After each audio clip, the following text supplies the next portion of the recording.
Hi, this is Bob Weiss. I'm the host of Shakin' Your World. Cheers. Folks, welcome home. Another episode of Shakin' Your World here at the magnificent Shakers in Milwaukee, Wisconsin. We are broadcasting today on a late December day. We are a couple of days until Christmas, and I'll tell you, for my money, we are blessed with this weather. Indeed. I don't know if it's the convergence of Jupiter and Saturn, hooking up together out there, but it's pretty styling stuff for us. So we have an old friend of the house today, and you've been coming here for ages, it appears. I was thinking about it earlier. I want to say it was since 1993. 1993. Yeah, because my old man used to come here for your famous dinners, right? And cigars. Yeah, he used to sneak me in here. Man, 93 was an exceptional year for me. Folks, this is Chad, by the way, and we will probably be best advised to describe him as a talent manager. Yeah, I would say that's accurate. Okay. And we've seen plenty of talent walking through our doors here. So, Chad, you just got back from a little junket out of the East Coast. Yeah. And let's talk about that to kick things off. So I was actually planning to move to New York. I've lived on again, off again, kind of like being on the wagon and off the wagon in New York for 17 years. And I was planning to move permanently back to New York in March when obviously COVID hit. So I was actually a day before signing a lease when shit hit the fan, so to speak. And so it gave me an opportunity to come back to Milwaukee, which has always been one of my favorite cities for all the different places I've lived. I've lived all over the country. I've lived in Europe. Spent a lot of time in Miami, but so I came home. My dad's getting a little bit old, so it gave me an opportunity to kind of help him out a little bit and spend quality time as he's kind of sunsetting, so to speak. But there was silver lining in it, because to be quite honest with you, I was not looking forward to moving back to New York permanently, because I kind of had already done it. And New York, like everyone says, it just changes so much. And for me, so much of my life is associated with that city that when you start to see it go downhill and you see some of these places that were institutions kind of fall off the map, I feel like I walk around New York like kicking a can. You know what I mean? So, but anyway, long and short of that is I have not been back to New York since March, since COVID hit. So for me, it was a very drastic kind of reality check in terms of the state of affairs there, in terms of checking in with my friends that have lived there, lifers or people that live there 20 years, 4 years, etc. But a lot of my friends have independent small businesses in New York, and I feel like as so many people have left New York City, the people that are there are the ones that physically have to be there because their businesses are there. Right. Whether they're opened or closed, etc. But for me, it was not to be long-winded. I have a couple friends that own bars and restaurants there that are struggling. That I don't know that they're going to make it through the beginning of the new year. So when I was there, they were still allowing bars and restaurants at 20% capacity. But a lot of my friends had to spend all the money, kind of like what you did here, obviously in front, but building these kind of igloo structures to accommodate more people dining, right? But I mean, I've had a couple friends of mine that built them out, and the streets are littered with these things. In New York, the streets are pretty small, especially in Lower Manhattan, right? So I have one friend that just finished building this out. Price cost him $20 grand. Mm-hmm. And some graffitied, like amateur movers truck from Queens or Brooklyn or whatever sideswiped it while the guys were on the top trying to finish it. And these guys all fell down, the whole thing was destroyed. And then he rebuilt it a week ago, and they had like, I don't know, it's like a windstorm. Obviously they had a lot of snow recently. The nor'easters came through. The nor'easter. Yeah, the nor'easter came and wiped out his other one. So it's sad. His restaurant's, it's an amazing place called Bar Belly. Sign of God, perhaps? Yeah, maybe he, I don't like to think anyone deserves that, but but anyway, but it's the spirit of New York that's always going to be there. He's, you get knocked down, like fall for the first time, you got to get up and you got to keep going. Otherwise, you won't survive. Right. So, but on that note too, it's funny. There was an article I read today on this online publication called Curved that went through the list, and I think this was published on December 7th, so it's somewhat updated. Okay. And they listed the 500 kind of institution, long-standing bars and restaurants have closed this year, and the list is scary. Yep. Like Lucky Strike, I don't know if you know Lucky Strike.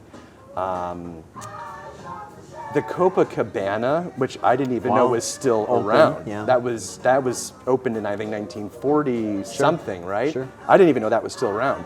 But the list goes, it's places that were very intimate to me and places that I have layers of memories in. So walking around New York for me, Patrick would know too, my favorite thing to do in New York is I call it either dilly-dally or lollygag.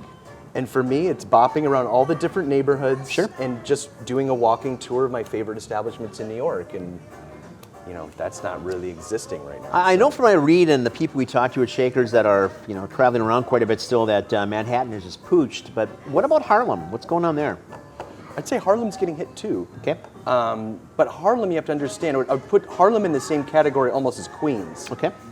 In the sense that, in fact, my cousin owns an amazing tiki bar and restaurant in Astoria. Okay.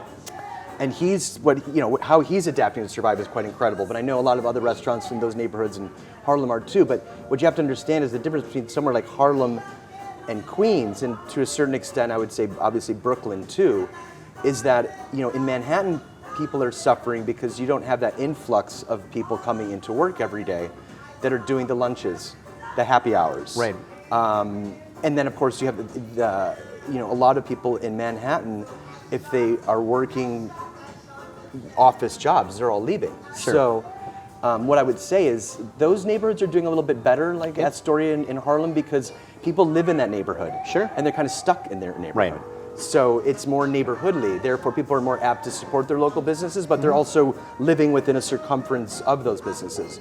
Whereas, Midtown, there's these, in fact, I would say the list of places that are closing was strongest in obviously Midtown, Garment District, those type of places that are more tourist oriented, right? Well, tourist and corporate. Tourist and corporate, Right. yeah. And then you have the upper and east, upper west and east side, which is of course more a living neighborhood, right? Right. More of a neighborhood. So those places are faring a little bit better. So, yeah. So the theater scene has got to be absent right now. Done, right? Absent. I have a lot of friends that are involved in theater, from stage design to lighting to acting, because it is a massive, of course, industry in New York. I would say it's up there with, well, to a certain extent, the food and beverage industry, and they're getting whacked. Hand in glove. Yeah, Yeah, and then absolutely. it trickles down from there. Then Sure. all the hotels in those neighborhoods, Yep. no one's coming in. A lot of people go to New York this week from all over the country and Right. world to celebrate, go to Macy's and celebrate Christmas Right. and the holidays for a week and do their shopping. But anyway, yeah, I mean, it goes without saying, it's a bit sad. Yeah. It ultimately was sad. And then, of course, too, it's just not, you feel it. It's not safe. New York was always the safest city in the country the last 20 years. And I think when I was there, the director head of transportation for the city came out and said, enter the subway at your own risk. And he wasn't talking about COVID. It's just, you feel it. So, Yeah, for example, for me, for the first time, I got Apple Pay. Okay. Because I didn't want to walk around with my wallet. Yep. And my cards, and I'd keep $40 cash in case I encounter something. Yep. And just use Apple Pay. Sure. Oh, So I get yeah, that. It's sad, but I don't want to be too down or overly pessimistic about New York. It's just, this is a really bad situation. So, obviously F&B, food and beverages, is absent right now, if not dead. Theaters are the same kind of situation. What about just like music venues? Oh yeah, those. Same situation. Even in Harlem? Yeah, I would say that the Cotton Club. I would say the Apollo. Those have all been closed. Yeah, for sure. I would say those were probably the first to actually get hit. I'd say they're probably doing worse than the restaurants because they're not allowing 20% capacity in those venues, right? So, but what ultimately really bothers me, and what I'm hearing from a lot of friends of mine that are in that industry, whether they're sous chefs or head chefs or owners of these restaurants, big restaurants like Catch, the Soho House, they're getting really angry because you have to understand too, especially those larger establishments. First of all, New York restaurants barely survive at 80% capacity. Really, barely, with the rents and everything else. Tiny margins. Tiny yes. margins, and Yep. you being a restaurateur would know that more than me. So, but what really I think is annoying the population of people in that industry is the fact that, for example, this last 10 days ago, they shut down no indoor dining in New York. They gave these people 3 days to figure out what they're going to do. What about the food they ordered? You got coolers that are filled with things. You got whatever it is. You have crazy. staff that you have to Crazy. tell good luck for Christmas, good luck during the holidays. Absolutely. So I just think that the way that they are effectuating these different rules and regulations is really going to be if not temporary, longer than temporary faltering of the city at large. And then you have people leaving the city that realize that not living in Manhattan is pretty nice when you're living in Connecticut or some of these smaller towns or upstate New York, and people commute in and out of the city and they're working from home. So people say, oh, New York always bounces back, but this one's a big blow. This is a tsunami because I know people, lifelong New Yorkers, that are diehard in New York. That's my home. It's the only place I'll ever live. That are living in Woodstock now or in Connecticut. And they're like, I don't think I'll ever go back. I got a house, I got a yard, and the prices were going up so drastically from a real estate perspective. They always have, of course, but it's funny. Before I left, and I was looking for kind of a temporary situation because I was going to sign with a big agency to work there, and I was looking to sign a lease with a friend of mine with 2 other guys and pay in a 5-story walk-up, mind you, in Chelsea. I think I was going to pay close to $3,000 for just a bedroom as an adult with 2 other guys, 1 bathroom. And so for me, when I was in my 20s in New York, fine. I lived in seedy transient hotels. I still thought I was on top of the world. Right.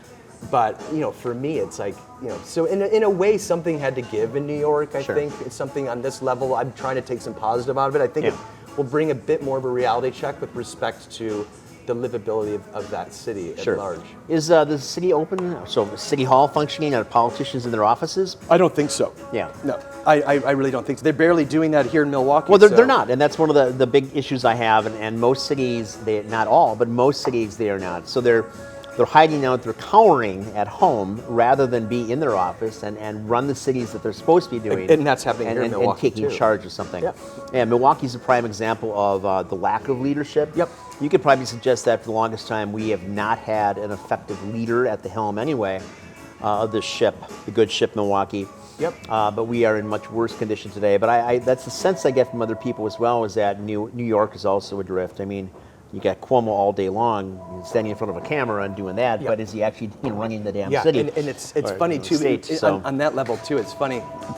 A friend of mine that owns a really large establishment restaurant in both LA and New York, he got invited for a gala for Cuomo's re-election. And I think the plates were anywhere between $12,000 down to $3,000. Sure. And Whoopi Goldberg was going to be there. Who else? Awful people. So all these celebrities were flocking to do a huge gala, of which is 100% against the COVID rules.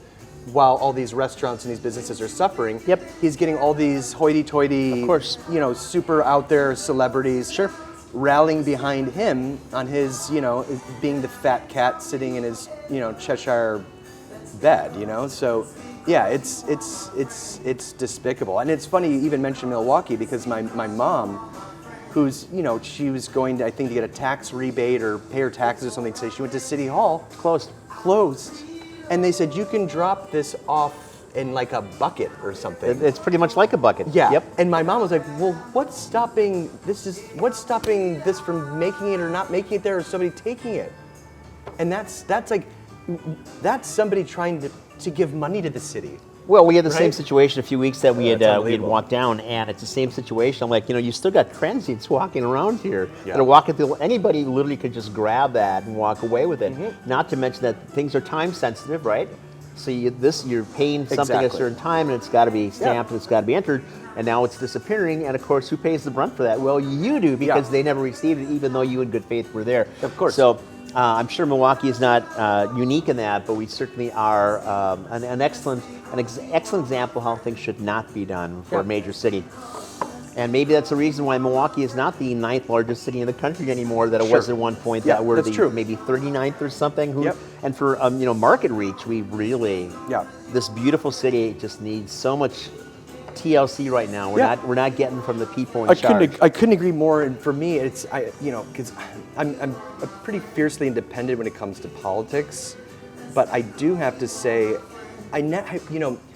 in my 45 years on this earth, and living, by the way, in cities my entire life, I've lived everywhere: Paris, Milan, New York, San Francisco, Seattle, Portland, Chicago. Name dropper. There you go. City dropper. I'm the worst. But bringing it to Milwaukee, it's interesting because I never, a lot of people, I guess people that are younger too, they never really acknowledge the fact that these cities need to be run by competent leaders. But for me, I was fortunate in New York through Giuliani and Bloomberg. Giuliani, of course. Giuliani, of course, and Cleaned up the Bloomberg. city. I had my problems with Bloomberg, but looking back retrospectively now, I think he was a saint. But he had his problems with New York too. But you have to understand, these cities on this level, particularly somewhere like New York or Chicago, they really need, they're regarded almost like an old Venetian principality, right?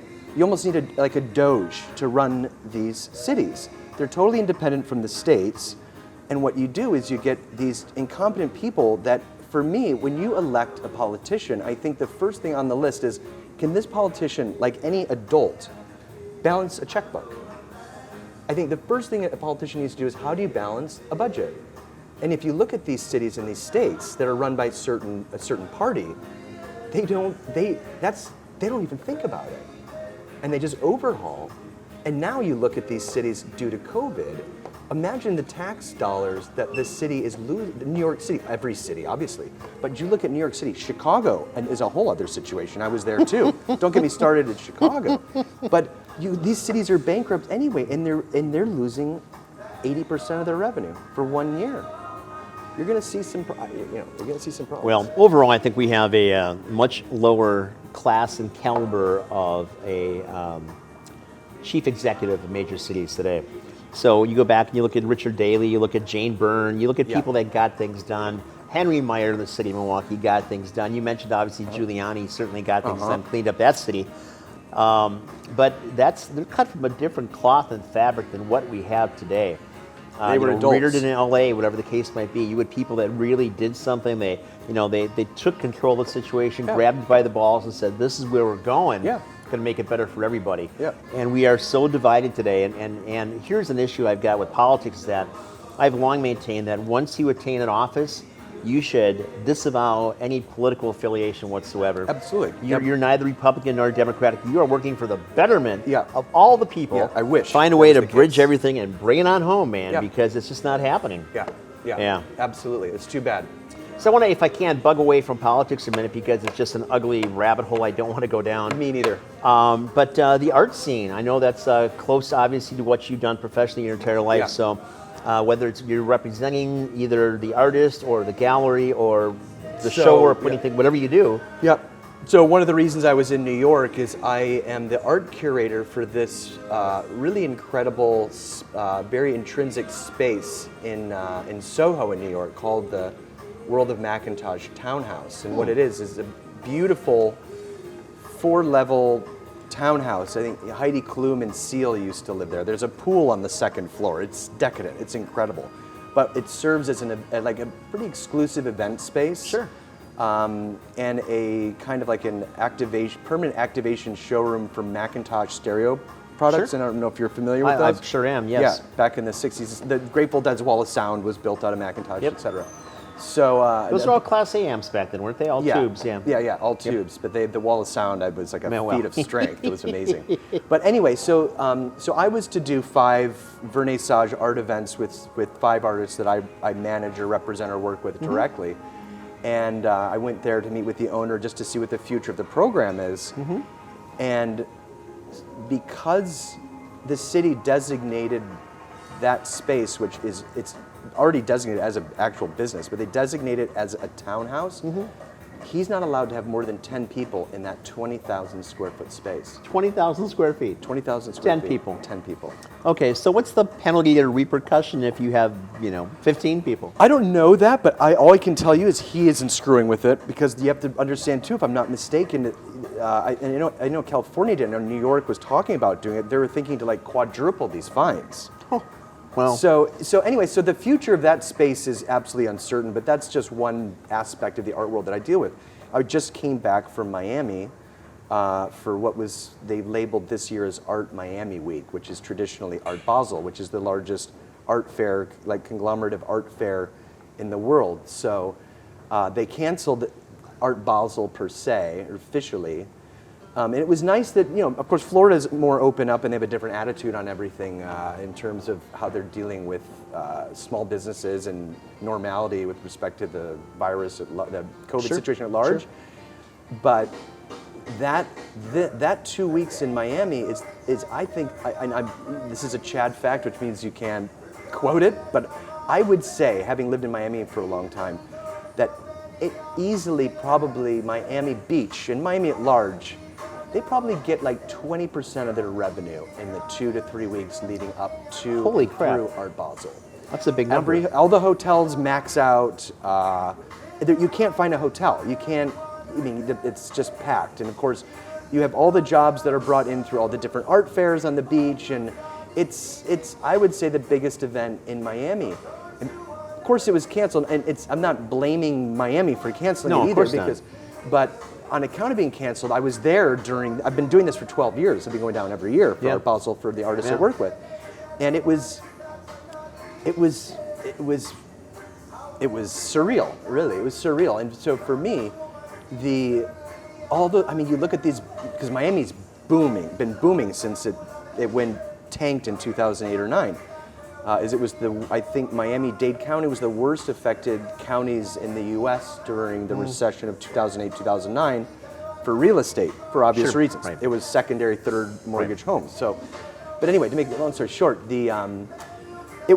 I thought it was great that Florida and Miami rallied to do something, and it was more local artists, which I thought was really cool. But again, you're looking at my friends that are in the hospitality industry. You have these huge hotels. Empty. I got a hotel room that would normally it's a cool Art Deco on the beach boutique hotel. Down towards the Delano, or where are you at this point? Yeah, no, a little bit further than a Delano. Okay, so still on Collins, or? It's on Collins and 36th. Okay. So between like the W, you could say, and the Fontainebleau. Okay. Closer to the Fontainebleau. But I got a hotel room. All the big hair chicks used to go to the Fontainebleau, didn't they? Oh yeah. The Fontainebleau, if that place could speak and tell stories. Might have been there once or twice. Okay. Yeah, but the Fontainebleau has been totally remodeled. It's a big monstrosity hotel. I like the more boutique hotels, but I got a room for $60 a night. Normally it would cost me $320. Holy crap! Yeah. My experience in Miami Beach is that it's always cost me more than London has. Yeah. Which is not cheap by any stretch of the imagination. Absolutely.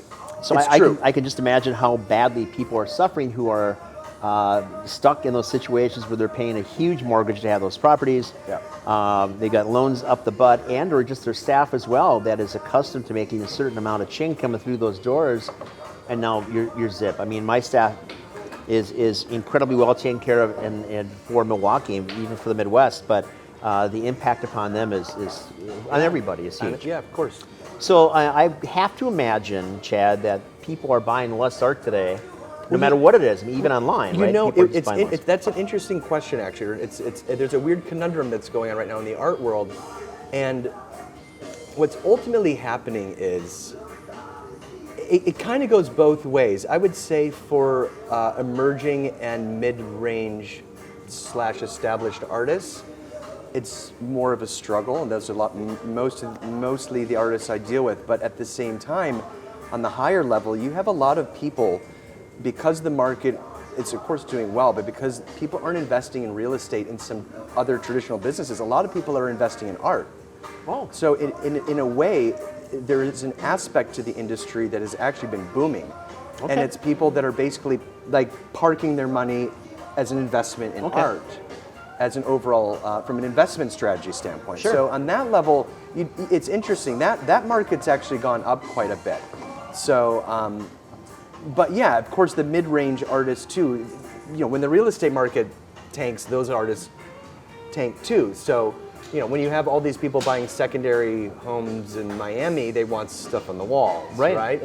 And mid-range nice things. And these people have money. So yeah, the art world is suffering on that level. There's also been a big paradigm shift with respect to the kind of social climate that is existing today between these different groups of BLM and Me Too, in terms of bringing to the surface more diverse range of artists from an ethnic and level. So you're getting a shift. And the art world always deals within trends, as any market between fashion, arts, that case. So there's some good opportunities for people. I don't think that without the movements that have been going on would have as much opportunity without those movements. The flip side of that is that I think some artists are being fast-tracked to a higher standard or price point based upon their cultural affiliation, if you will. That's a nice way to say that. So I got two questions that go along with that. One, what price points are we talking about? So what is selling at what price point right now? I would say artwork that's selling above 25,000, and of course we're generalizing, ranging from sculpture to, I'm talking primarily paintings, I guess. Sure. And pop art, I guess. But I would say artwork that's to be honest with you, 25,000 and above is what's selling more than the, let's call it $1,200 to $12,000 to $15,000 range, which I would say was mid-range. Okay, so are these, let's say now we'll backtrack a little on those new cultural, newly identified emerging cultural artists, if that's a way to say that. What price point were they at a year ago, as opposed to today? Well, I couldn't give you exact quotes without doing a little bit more homework on that level, but I'll give you an example. Your gut feeling. Yeah, but my gut feeling is, and this don't get me wrong, this happens with artists that are discovered randomly for other reasons too. Sure. But I would say, for example, there's been a lot of fast tracking. For example, the programming at some of these museums, let's say the Met, for example. Sure. They're engaging what I would call a paradigm shift within the art world and kind of pushing artists, as I've already described, on a certain level. Yeah. And you have so a before they mid-range before they artist, paid their due, they're suddenly you have a mid-range artist, for example, but then they're fast-tracked. Right. I think for cultural reasons to the Met. Then, Sure. then their price is more than quadruple. Right? Sure. So I would say, they often double or triple what they would do. Well, So in kind of a way, I mean, there was, at least in my mind, the guy way on the sideline somewhere that probably in the mid-'80s, about that same time that Paul Simon was out with his things, and he did his African project, and he really brought African music to the forefront, right? Because people, it's there, but nobody cared. And suddenly world music blew up. This is true. And it was huge. Very similar. Right? Yeah. So those things went from a non-discovered musical artist group that would get $300 or $400 a night, and suddenly they're booking out for $20,000 on a major thing, it's like true. Boom, it's like very, that, it's right? It's a very good comparison. So it's the same kind of thing with art as I see this thing going on, and that's fantastic because art is alive. It's it moves, right? It's a cultural shift, Sure. and there's trends all the time. I mean, there was a time where Cubanism was popular, or it's the history of art is such. So it is what it is. You can measure our society and or our culture predicated upon the arts. Yeah, right? absolutely. Okay. And it's interesting you say that too about Paul Simon, because I remember, I remember that he was gotten in a lot of trouble because he wasn't, he went on those tours and he wasn't paying those musicians they're paying him pennies. Sure. But it's funny too because he did bring out world music, and it's funny. Well, that was the case though, where exposure really made it happen for them. Because the standard thing is, I'll give you exposure if you play my club. That's all bullshit. And, of course. Yeah, anyway, so we know as our society moves, our culture moves, obviously new things come to the forefront. changes, it yeah. keeps us alive, Yeah. right? It really Yeah, does. yeah, We're moving. It keeps us evolving. So I think I'm always intrigued to see what is going to get that little wave, because business is all about waves anyway, right? You catch the wave and you run with it or swim with it, whatever the case is. But I do think that there's always, like anything else, you have a wave, you have trough, wave, trough. So there's always going to be a fallout, and I'm wondering how many of those things that are topically hot right now ain't going to be in a year from now. Well, who can say anyway? But Who can say? But I would say in the same capacity that any trend, whether it's fashion, music, will come in and come in and out. I guess for me, I just think that I like when things evolve and emerge, and they have like a source of sorts without a process. A process and a real evolution, as opposed to bandwagoning or forcing something on the masses, which I think happens all too often in all of our culture, whether it's music, fashion, art, with respect to the fact that, we don't, our society is different now. You don't, it's weird. On one level, it's a good thing. If you wanted to use an example of music, like you have access to all the music in the world, and it's opened up music's accessibility to everybody. But what you lose with that is the fact that because everything's become in our culture, specifically the arts, and I'm including fashion and music, is that everything's become so subsected that there isn't one thing or one movement or one song or one trend that everyone gets on board. And what comes with, like, for example, you think of even the 40s, 50s, 60s, 70s, even 80s, and then of course 90s, the grunge, they were the ones that were the birth of talking about music, trying to get away from that. But of course they just formed something that was a whole other genre. Fine. That's how rock and roll happened. That's how blues and then rock and roll, etc. But you lose when you don't have something like within our group culture, something that everyone can adhere to or enjoy together. Then I think you lose overall collegiality in society. I agree with you, and I look at it in some ways almost like, because I was a huge tennis player for years, Arthur Ashe was my hero coming up, man. So it wasn't the bad boy Jimmy Connors. It was really Arthur Ashe was a class act. Yeah. And he just had phenomenal style. And I look at the Williams sisters, and again, they just transcended everything in women's tennis, right? But they paid their dues. They started small, and they just decimated everything in the field because of just talent and grit and whatever else, right? Yeah, yeah. And then you see some people that suddenly are in the mainstream and they're always being covered by sports, not because they got talent, because they got the look. But you could also look like Sharpanova or something, and the Russian female tennis players who are just extraordinary packages. You put a racket in their hand, and suddenly they're the darlings, right? I guess in some ways nothing really matters anyway. It's always interesting to see what people glom onto as the thing that they want to associate with. Yeah, so absolutely. Cool.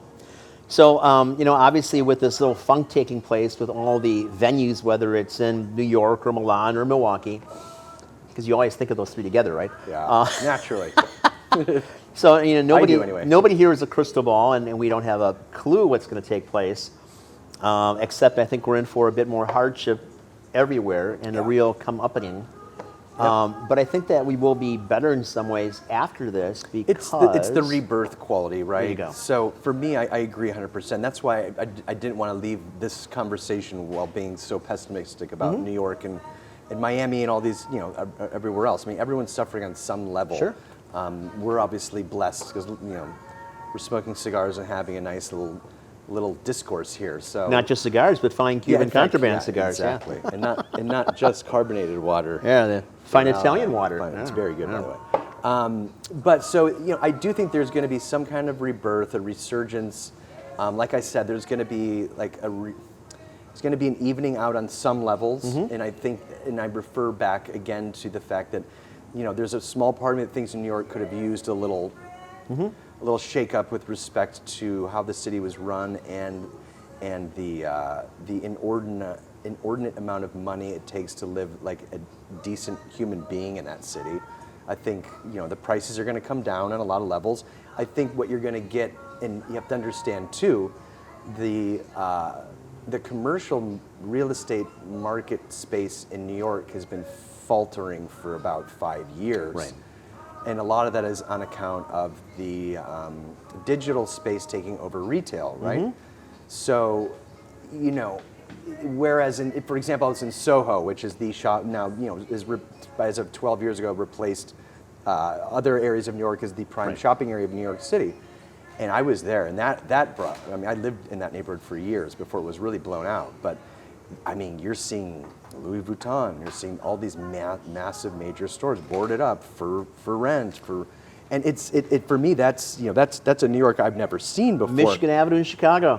Don't get me started. Who's going to go in those areas? Who's going to take over those spaces? Well, no. But so this is the somewhat rare but optimistic moment I have.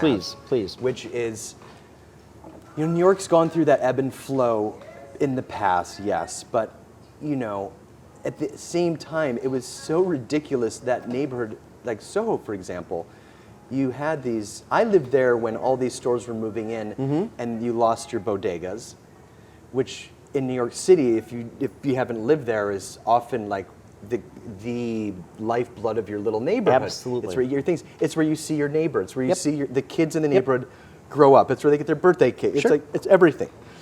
Those I saw get wiped out. Then bodega's gone. Then those little quirky, cool restaurants and underground places that existed there, gone. So you kind of lose that aspect, and the little bars, and then all those places where locals that live in a certain neighborhood congregate in, right? Yes. So for me, with respect to Soho, for example, you have all these big major brands that moved in there, and they just used those spaces because they all lost money, including, I don't care what brand you name, Louis Vuitton, Dior, or whatever brand. They were there as almost a permanent activation / advertising billboard. Right. And then they put in the magazine, locations, Soho, Dubai, whatever. So for them, it was just an advertising cost.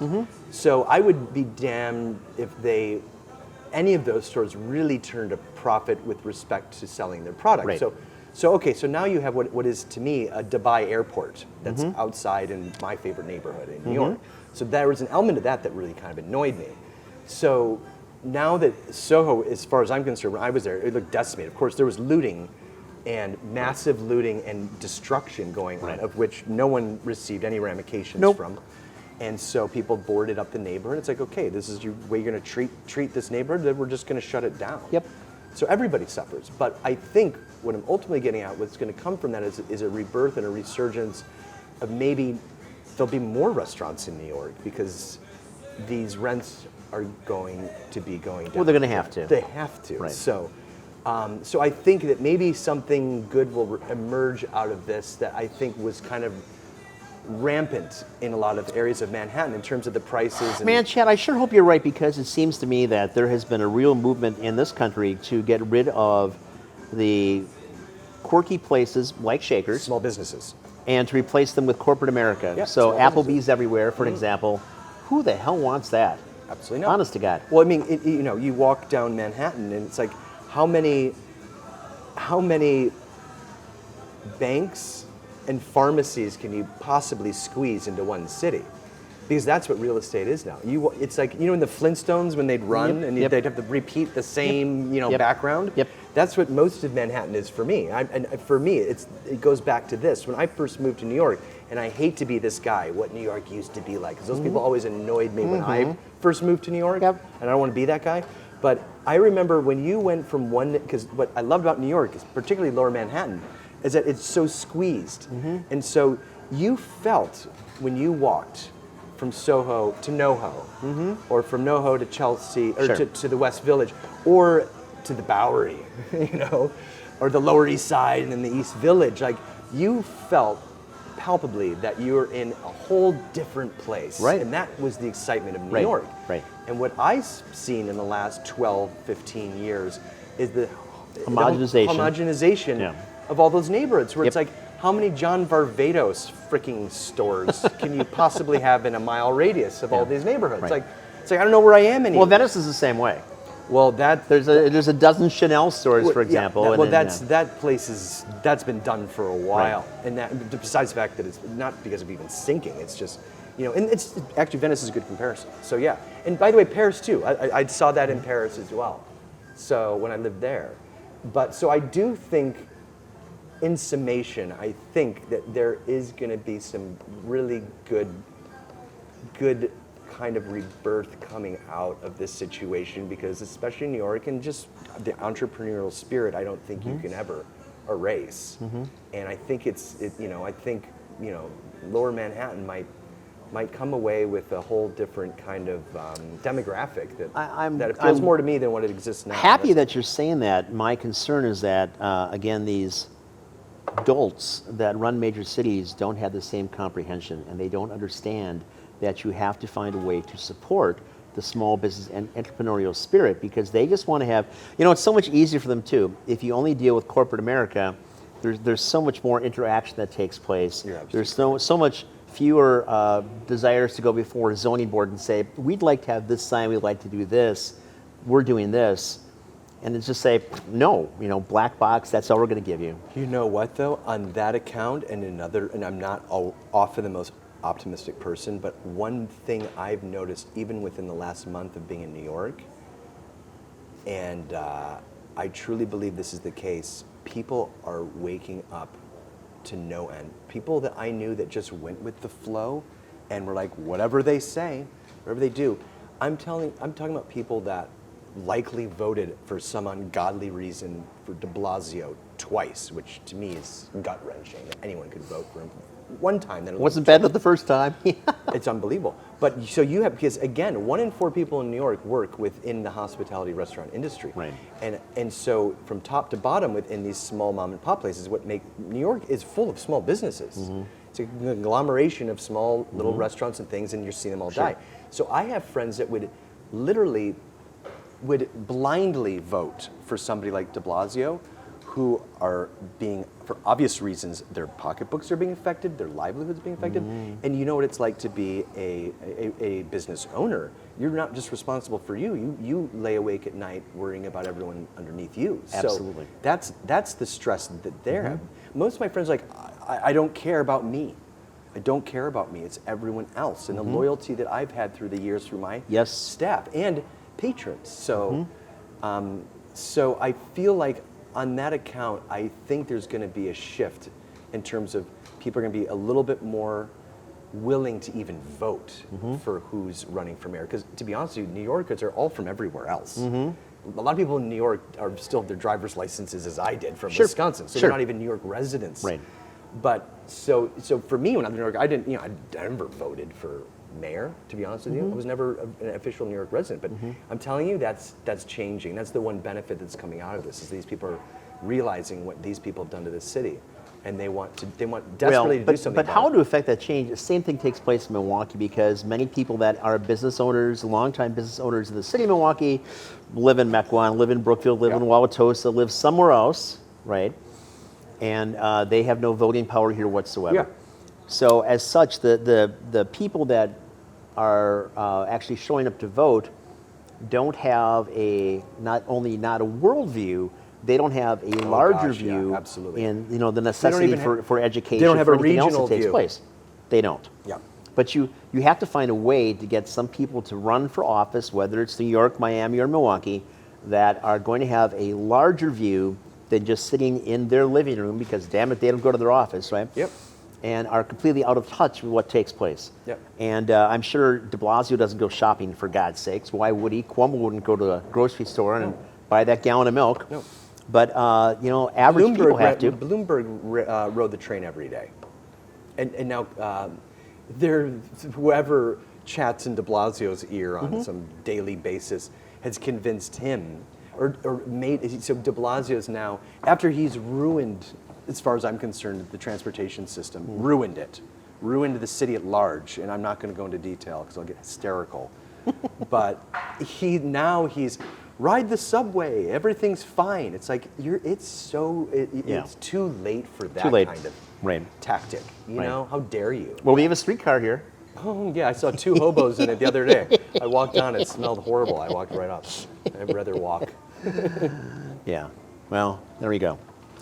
All right. So, favorite food anywhere? What do you got? Oh yeah, that's a great question. I remember you asked that to my brother, and it's hard. And I'm gonna kind of defer to my younger brother a little bit. I'm trying to think of, for me, food is experience, which is why I love this place, because what you bring is amazing food and a memory, and to me, that's what food is all about. And not to sound like, not to sound like I have so many. Not to sound like a snob, but for me, it was and this isn't snobby actually, but in Paris, when I lived in Paris, I was lucky because I lived in probably in 3 years, 12 different apartments. So it was really cool. I got to live in all these different neighborhoods. But Paris is all about the arrondissement in your local neighborhoods. And so I was so blessed because I got to experience these little enclave neighborhoods personally. And I acclimated to my little neighborhood. So I got to experience Paris at large, but on a very individual level. But there is this place. So this is actually a very simple meal. It's called Cafe Dix, D-I-X. And they play music like you have here. It is one of those bistro cafes that is totally the center of its neighborhood, and it's on Rue Lepic. So it's right around the corner from Moulin Rouge. And it's actually right across the street from Le Deux Moulins Rouge, which is a kind of a famous cafe, but that's where like the tourists go, right? And because that movie Amélie was filmed there. She was like the barista girl or whatever there. But this place, Le Dix, like you'd see parents after, this is why I love Paris, you'd see parents after picking up their kids after school and just leaving them at the cafe, and then, coming back an hour later, oh, come on, let's go, But they had this is super simple, and this is very Paris. They had the best charcuterie plate, and I've had them all over in Paris. And for me, it was knowing I was in a cafe that, and this is the snobby part, it was such a beacon of this neighborhood that Rue Lepic is essentially a thorough way that takes you to not Montparnasse, but the church oh my God, come on, what is it? I'm sorry, it's right by a touristy spot. It's like by Moulin Rouge and everything, but tourists would take these little trains to go and see Sacré-Cœur, the church, Sacré-Cœur, right?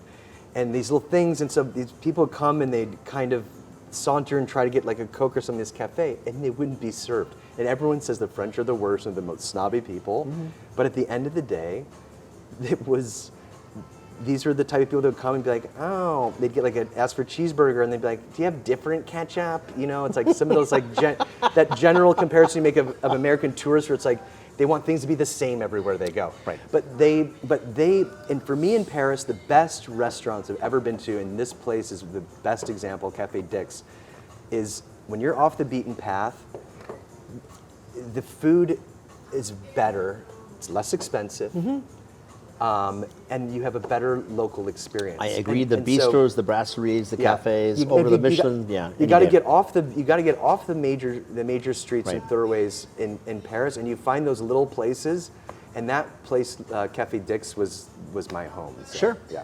That wasn't a meal. It's just pâté, saucisson sec, and The simplest things are the best anyway. Simple pleasures, Bob. Yep. And you know that. I don't have to tell you about those. Yeah. Cool. Favorite cigar anywhere?